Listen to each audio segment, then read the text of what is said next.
Big trouble in global trade. US-India talks are officially frozen. And yes, Trump's back in the headlines.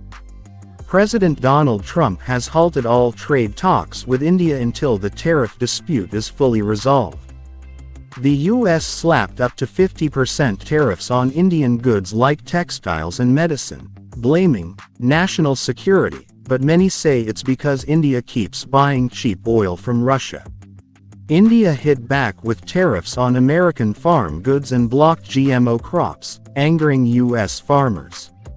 With elections coming in both countries, it's now a political standoff. Experts fear this could hurt tech, defense, and even shift global trade ties toward China and the EU.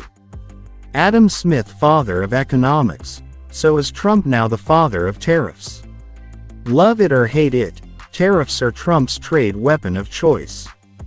Follow KLM Institute for more smart takes on global politics and economics.